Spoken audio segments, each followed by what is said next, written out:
Speaker का चुनाव होगा तो वोट होगा। पहली बार चुनाव हो रहा है और पहली बार चुनाव हो रहा है तो ये तो जाके राहुल गांधी जी से न पूछिएगा। ये नाश्ता है, इसका स्पीकर के चुनाव से कोई मतलब नहीं है। स्पीकर का चुनाव जब लोकसभा के पटल पे होगी तो जाहिर बात है चुनाव होगा। स्पीकर का चुनाव बिल्कुल नहीं होना चाहिए था। बहुत ही गलत परंपरा विरोधी दलों ने रखा है। सभी लोगों से बात करने के बाद तय होगा। वो कह रहे थे कि आज की तारीख में आप ये मंजूर करिए और इसका ऐलान करिए।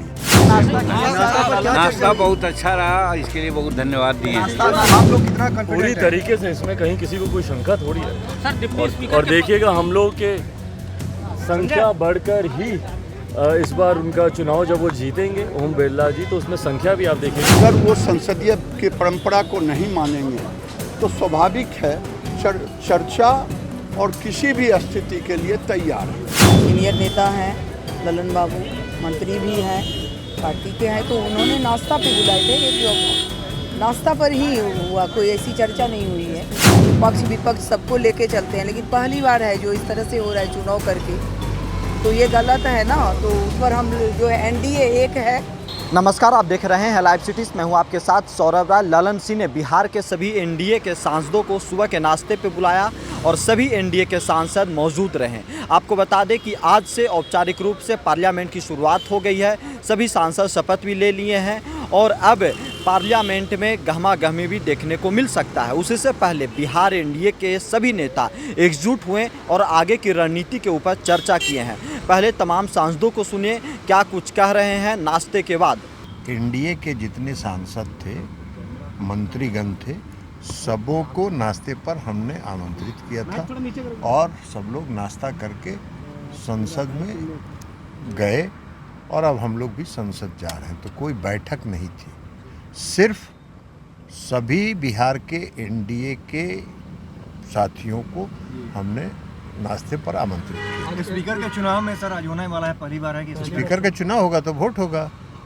पहली बार चुनाव हो रहा है और पहली बार चुनाव हो रहा है तो ये तो जाके राहुल गांधी जी से न पूछिएगा कि नई परंपरा कायम कर रहे हैं। कांग्रेस पार्टी से जाके पूछिए, जो चाह रहे हैं कि बुलडोज कर रहे हैं। उनका कहना है कि डिप्टी स्पीकर आप लोग उनको नहीं दे रहे हैं, इसलिए डिप्टी स्पीकर के लिए कल श्री केसी वेणुगोपाल और श्री टीआर बालू जी आए थे। रक्षा मंत्री जी थे, गृह मंत्री जी थे, जेपी नड्डा साहब थे, हम सब लोग वहाँ थे और उनको ये कहा गया कि डिप्टी स्पीकर का जब चुनाव होगा सभी लोगों से बात करने के बाद तय होगा। वो कह रहे थे कि आज की तारीख में आप ये मंजूर करिए और इसका ऐलान करिए। तो कहीं शर्तों के साथ काम होता है क्या? शर्त के साथ राजनीति नहीं होती है। राजनीति में उन्होंने कहा कि सबसे बात होगी तो बात होगी जब होगी। विपक्ष में एगो राहुल गांधी है क्या? कांग्रेस पार्टी खाली है? तो इसलिए आज तो देखे नहीं है आपने तृणमूल कांग्रेस का क्या बयान आया कि स्पीकर के चुनाव में उम्मीदवार भी उन्होंने खड़ा किया, उनसे भी राय सलाह नहीं किया। तो इन लोगों का यही तरीका है काम करने का और लोकतंत्र की बात करेंगे। असदुद्दीन ओवैसी जो शपथ के बाद नारा लगाए उसको लेकर ये गलत है।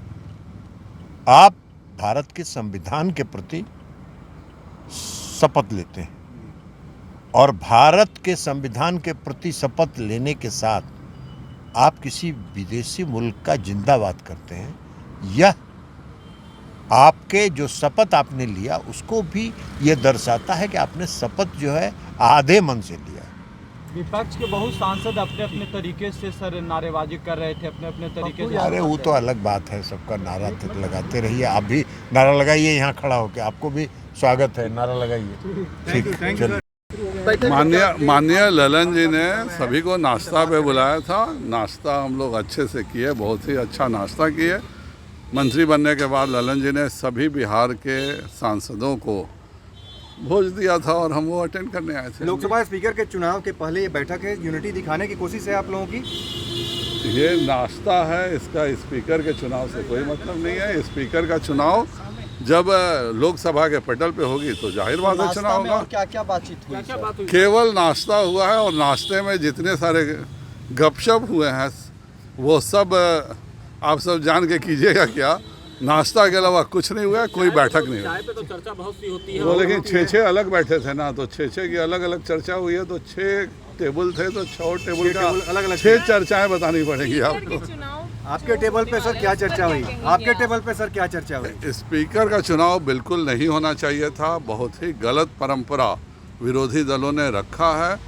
हम चाहते थे कि सभी की सहमति से स्पीकर हो। हम लोगों ने बहुत समझाने का प्रयास किया, पर इंडी गठबंधन ब्लैकमेलिंग की भाषा सदैव बोलते रहा, आज भी वही बोल रहा था। वो कह रहे हैं कि आप डिप्टी स्पीकर का नाम अनाउंस कीजिए। क्या मजाक है? जब डिप्टी स्पीकर का समय आएगा, जाहिर बात है हम सब मिल करके और एक कंसेंसस बना करके डिप्टी स्पीकर भी तय करेंगे।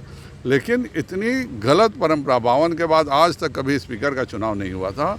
इतना गलत परंपरा केवल तभी हो सकता है जब राहुल गांधी जी जैसे व्यक्ति नेता विरोधी दल बनते हैं।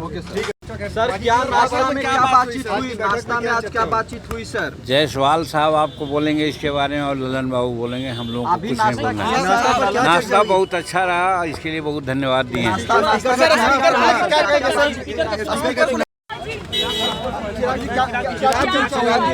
कोई चर्चा नहीं, सब लोग जीत कर आए हैं। ललन बाबू सबको नाश्ते पे बुलाए थे, सब लोग। नाश्ता में क्या रहा, क्या रहा? स्पीकर का चुनाव होने जा रहा है। इंडिया कितना कॉन्फिडेंट है? आप लोग कितना पूरी कॉन्फिडेंट है? तरीके से इसमें कहीं किसी को कोई शंका थोड़ी है। सर डिप्टी स्पीकर और देखिएगा हम लोग के संख्या बढ़कर ही इस बार उनका चुनाव जब वो जीतेंगे ओम बिरला जी, तो उसमें संख्या भी आप देखिएगा एक बड़ी कांग्रेस ने जो डिप्टी स्पीकर को लेकर के जो शर्त रखी उसको लेकर क्या कहे? अगर वो संसदीय की परंपरा को नहीं मानेंगे तो स्वाभाविक है चर्चा और किसी भी स्थिति के लिए तैयार है। दूसरी बात है कि जो ओथ के दिन ओवैसी ने जो ओथ लिया है, देश को अपमान किया है। फिलिस्तीन जिंदाबाद, जय फिलिस्तीन कहना ये कानूनन अपराध है और उन पर कानूनी कार्रवाई होनी चाहिए। वो देश को सीरिया बना देना चाहते हैं। यो देश में उनके अंदर गजवाए हिंद की जो बात चल रही है, इसलिए मैं ये भी कहूँगा, सीनियर नेता हैं ललन बाबू, मंत्री भी हैं, पार्टी के हैं, तो उन्होंने नाश्ता पे बुलाए थे। एक नाश्ता पर ही हुआ, कोई ऐसी चर्चा नहीं हुई है। स्पीकर चुनाव को लेकर के आप क्या कहेंगी? जो जिस तरह से अभी स्पीकर वाला में हो रहा है कि पहले तो होता था निर्विरोध होता है, वो सबका होता है, सदन का पक्ष विपक्ष सबको लेके चलते हैं, लेकिन पहली बार है जो इस तरह से हो रहा है चुनाव करके, तो ये गलत है ना। तो उस पर हम जो है एनडीए एक है, एकजुट हो करके अपना जो स्पीकर का चुनेंगे। आज कोई बातचीत नहीं हुई है, आज तो नाश्ते पर हुआ है, हम लोग नाश्ता पर मिले हैं। एकजुटता दिखाने की भी पूरी कोशिश हुई एकजुटता तो है ही, इसमें दिखाने की क्या जरूरत है? एकजुटता थे ही, लेकिन ये हम कह रहे हैं जो लोग ओथ ले रहे हैं और जो लोग नाराबाजी कर रहे हैं, जिस तरह से ऐसे सांसद को भी निलंबित कर कार्रवाई होनी चाहिए। अब ओवैसी जी भी किस तरह से कर रहे हैं, बाकी लोग तो एकदम माने ओथ में का जो परंपरा है, संसदीय परंपरा, उसके अनुसार लोग को चलना चाहिए। ये नहीं कि हम नाराबाजी लगा रहे हैं तो किसी का कर रहे हैं। निर्दलीय सांसद पप्पू यादव ने जो कहा ओथ लेने के बाद, उसको आप कैसे देख रहे हैं? सिर्फ ओथ तो सिर्फ ओथ होना चाहिए और कुछ भी नहीं, कुछ भी गलत ऐसा नहीं बोलना चाहिए। आसन का सम्मान करना चाहिए। तो आपने देखा ललन सिंह ने जिस तरीके से सभी एनडीए के सांसदों को नाश्ते पे बुलाया, उसके बाद से सभी सांसद ने आगे की रणनीति के ऊपर चर्चा की है।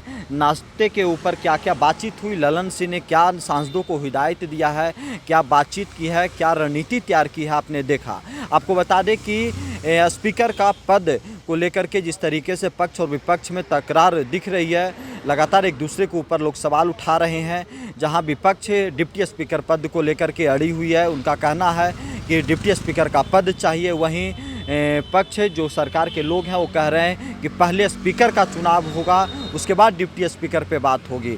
लेकिन अब चुनाव होने जा रहा है, विपक्ष भी अपना उम्मीदवार खड़ी कर दी है और इधर से भी ओम बिरला फिर से स्पीकर के लिए सामने आ गए हैं। अब देखना होगा कि स्पीकर के पद पे किसका पलड़ा भारी होता है, क्या एनडीए ओम बिरला को फिर से जिताती है या फिर विपक्ष को चड़ंगा लगाती है। लेकिन आज दिल्ली में ललन सिंह ने अपने आवास पे बिहार एनडीए के सभी सांसदों को बुलाया और सभी सांसद मौजूद भी रहे। नाश्ते पे सभी सांसद आए और तमाम रणनीति के ऊपर चर्चा की है। दिल्ली से सौरभ राय, लाइव सिटी।